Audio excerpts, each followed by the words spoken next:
नमस्कार, आप देख रहे हैं आर समाचार। खबर मथुरा से है।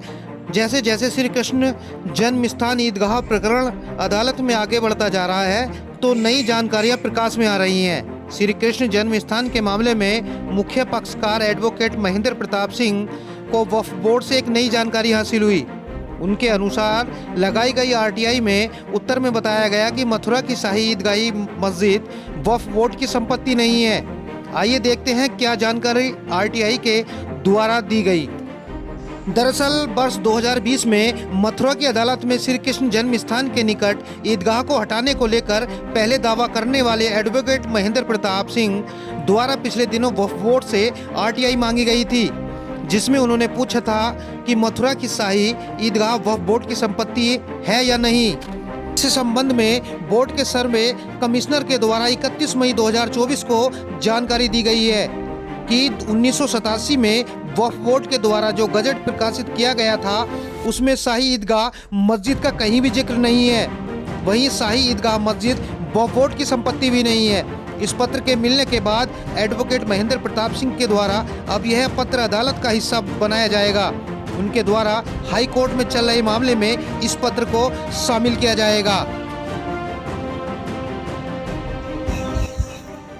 वकील साहब बताएं, किस तरीके का वक्फ की तरफ से एक जवाब आया है, आपने आरटीआई मांगी थी, क्या है मामला और इस जवाब की क्या भूमिका है पूरे श्री कृष्ण जन्मभूमि शाही ईदगाह विवाद? देखिए, श्री कृष्ण जन्मभूमि का जो मामला है और शाही ईदगाह को लेकर के उच्च न्यायालय इलाहाबाद में जो केस चल रहे हैं, अभी उसमें पोषणता को लेकर सुनवाई हुई है और पोषणता पर ऑर्डर को रिजर्व कर दिया गया है।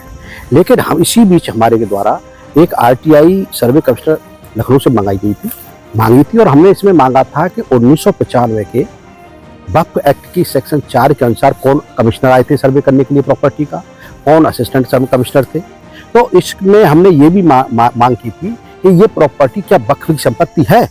तो इस सभी का पत्र के द्वारा हमको जवाब मिला 31 मई को, और 31 मई को उन्होंने क्लियर कहा है कि इसमें जो 27/5/1987 का जो गजट प्रकाशित किया गया, गजट में इस संपत्ति का वक्फ के नाम से कोई प्रॉपर्टी शाही ईदगाह मस्जिद बिग गेट कोई संपत्ति वक्फ में अंकित नहीं है। जब ये संपत्ति वक्फ में अंकित नहीं है तो वक्फ के जो अधिवक्ता हैं या वक्फ के लोग हैं वो किस आधार पर पैरवी कर रहे हैं, वो किस आधार पर इसमें केस में इंटरफेयर कर रहे हैं।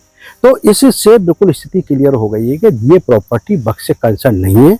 ये 13.37 एकड़ की जो जमीन है पूरी, ये श्री कृष्ण जन्मभूमि ट्रस्ट की है और ये खसरा के द्वारा, खतौनी के द्वारा, रेवन रिकॉर्ड के द्वारा बिल्कुल क्लियर है। और बार बार शाही ईदगाह के द्वारा एक उल्लेख किया जाता रहा है कि ये प्रॉपर्टी वक्फ से कनेक्टेड है, वक्फ से दर्ज है। तो अब वक्फ में तो ये दर्ज है नहीं, तो ये किस तरह से प्रोपोगंडा चलाया गया, किस तरह से लोगों को गुमराह किया गया कि जो संपत्ति वक्फ में दर्ज नहीं है, 1968 का कंप्रोमाइज है वो गलत है, जो जिन लोगों से कंप्रोमाइज कराया गया वो गलत लोग थे, वो पार्टी थी कंप्रोमाइज। तो ये पूरा का पूरा जो एक मैं कहूँगा ये पूरा षड्यंत्र किया गया और पूरा षड्यंत्र करके इस प्रॉपर्टी को कैप्चर करके कर लिया गया।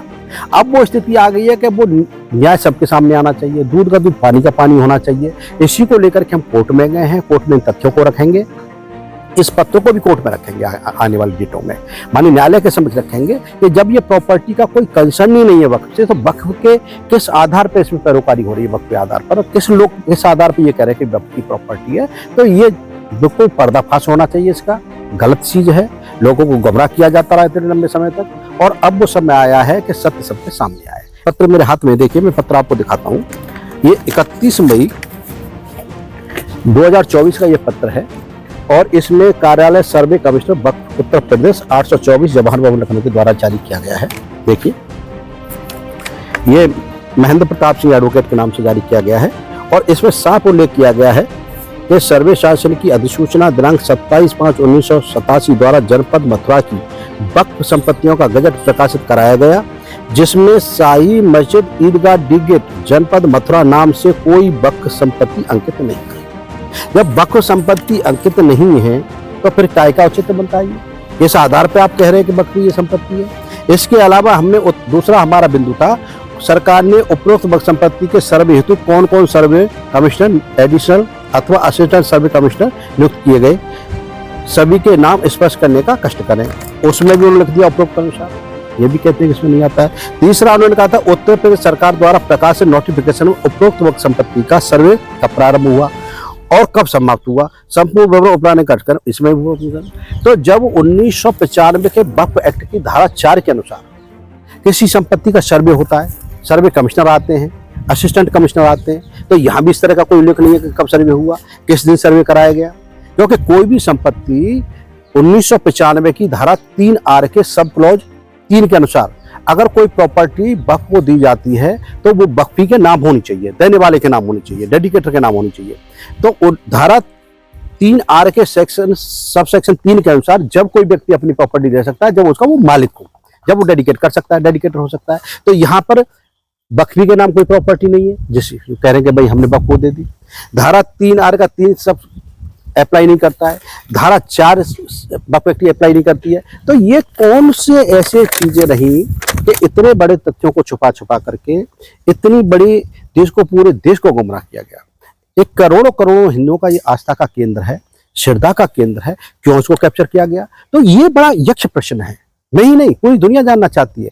पहले भी हमारे द्वारा एएसआई से भी पत्र मांगा था, 1920 का उनका नोटिफिकेशन है, उसमें 37 संपत्तियों की जो सूची जारी की गई थी उसमें 34वें नंबर पर इस प्रॉपर्टी का उल्लेख आया था और उसमें स्पष्ट किया गया था कि ये प्रॉपर्टी का संरक्षण आर्कोलॉजिकल सर्वे ऑफ इंडिया करती है।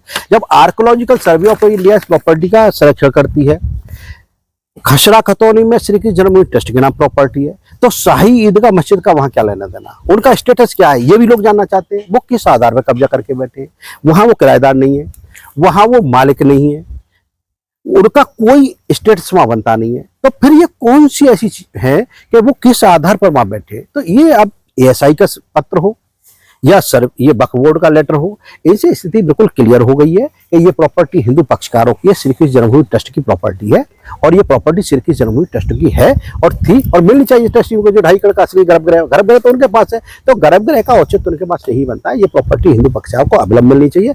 इन पूरे तथ्यों को हम उच्च न्यायालय इलाहाबाद में रखेंगे आगामी डेटों में और इस पत्रों को भी दाखिल करेंगे और दूध का दूध, पानी का पानी जनता के सामने होना चाहिए, सबके सामने चाहिए, सच सबके सामने आए। और इन पत्रों के द्वारा, आर्कोलॉजिकल सर्वे ऑफ इंडिया के पत्र के द्वारा और 31 मई 2024 का जो वक्फ का सर्वे कमिश्नर के द्वारा जारी किया है, इसके द्वारा बिल्कुल स्थिति क्लियर हो गई है। इस तरह तथ्यों को छुपा करके, गुमराह करके लोगों को जितने दिन ये प्रोपेगेंडा चल सकता था चल गया, अब ये चलने वाला नहीं है।